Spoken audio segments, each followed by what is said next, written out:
Kepikiran nggak kalau alam semesta yang kita tinggali ini bukanlah realitas benarnya, melainkan hanya sebuah blok dalam sistem yang lebih besar? Gila sih. Tapi teori ini disebut block universe theory, yang menyatakan kalau semesta kita ini bisa jadi hanya bagian kecil dari realitas yang lebih luas. Nah, kalau beneran kayak gitu, siapa yang nulis blok ini? Apakah kita cuma karakter di dalamnya? Dan kalau ini semua hanya sebuah sistem, bisa nggak kita keluar dari semesta ini? Yuk, kita bahas lebih dalam. Okay, let's go.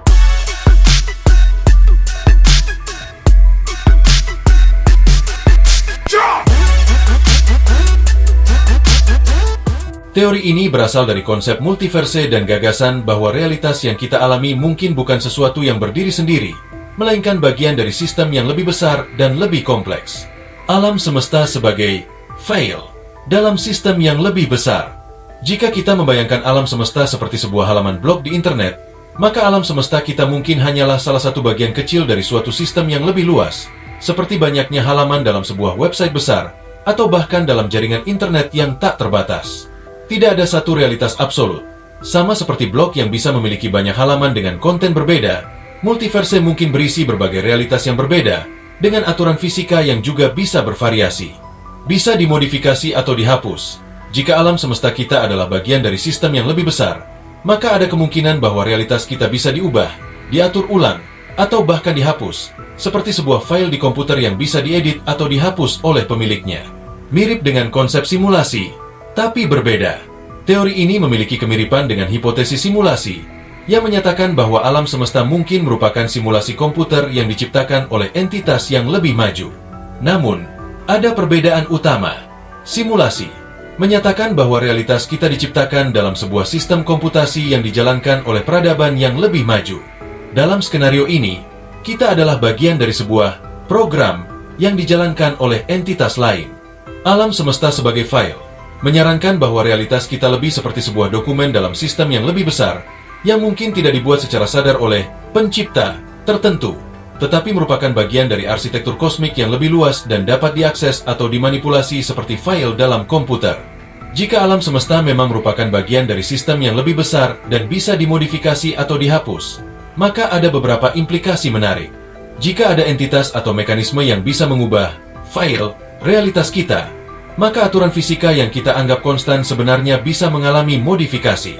Fenomena aneh seperti perubahan mendadak dalam hukum fisika, anomali dalam ruang waktu, atau bahkan pengalaman glitch dalam realitas bisa menjadi tanda dari modifikasi ini.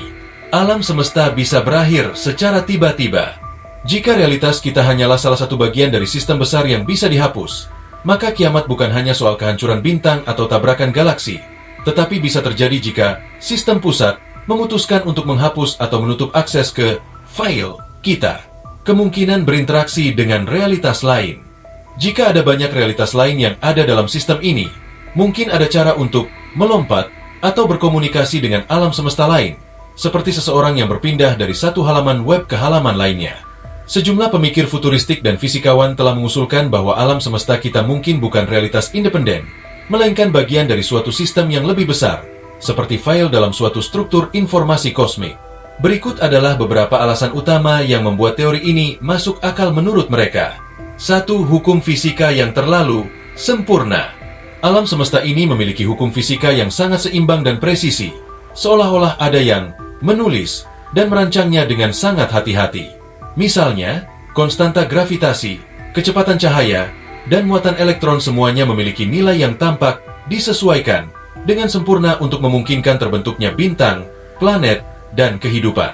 Jika nilai-nilai ini berbeda sedikit saja, alam semesta mungkin tidak akan mampu mendukung kehidupan atau bahkan eksis dalam bentuk yang kita kenal. Prinsip antropik. Beberapa ilmuwan berpendapat bahwa hukum fisika ini tampak disetel untuk memungkinkan keberadaan manusia dan peradaban. Ini menimbulkan pertanyaan, apakah hukum-hukum ini ada begitu saja secara kebetulan, ataukah memang dirancang oleh suatu sistem yang lebih besar? Seperti dalam sistem komputer, di mana program harus memiliki aturan logis yang ketat agar bisa berjalan tanpa error. Hukum fisika kita juga tampak seperti hasil perancangan yang teliti. 2. Fenomena kuantum yang aneh. Glitch dalam realitas. Mekanika kuantum menunjukkan banyak keanehan yang tampak seperti perilaku dalam simulasi komputer atau sistem informasi yang kompleks. Elektron yang muncul dan menghilang secara misterius. Partikel kuantum seperti elektron tidak selalu memiliki lokasi pasti. Mereka hanya muncul ketika diamati, seolah-olah sistem hanya merender, memuat informasi saat dibutuhkan.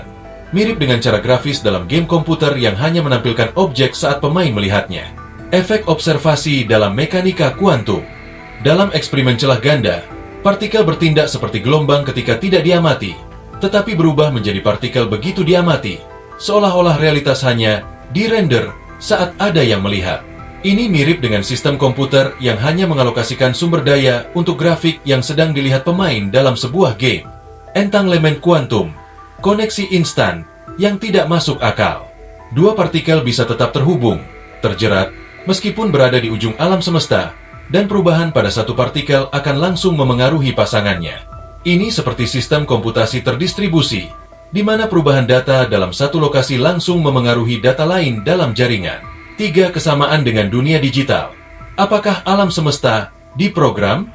Jika kita memperbesar alam semesta hingga ke skala terkecil, mungkin kita akan menemukan struktur fundamental yang mirip dengan kode dalam sistem digital. Beberapa fisikawan seperti John Wheeler mengusulkan gagasan it from bit, yaitu bahwa semua yang ada di alam semesta pada dasarnya adalah informasi. Jika alam semesta ini adalah hasil dari sistem informasi yang lebih besar, maka segala sesuatu yang kita anggap fisik mungkin sebenarnya hanyalah data yang diproses dalam skala yang sangat besar. Pola fraktal dan struktural matematis dalam alam semesta. Alam semesta mengikuti pola fraktal, yang sering digunakan dalam algoritma komputer untuk menciptakan bentuk yang kompleks dari aturan sederhana. Hukum-hukum fisika kita seringkali bisa direpresentasikan dengan persamaan matematika yang elegan, seolah-olah alam semesta ditulis dengan kode yang rapi. Unit terkecil alam semesta bisa jadi mirip dengan piksel dalam simulasi. Dalam teori gravitasi kuantum, ada gagasan bahwa ruang dan waktu tidaklah kontinu, tetapi terbuat dari unit-unit diskrit yang disebut bit gravitasi atau atom ruang waktu. Ini mirip dengan bagaimana gambar digital dibuat dari piksel-piksel kecil, atau bagaimana dunia virtual dalam video game dibuat dari voxel, versi 3D dari piksel. Jadi, kalau block universe teori ini benar, berarti kita bukan bagian dari realitas utama, melainkan hanya dalam sistem yang lebih besar.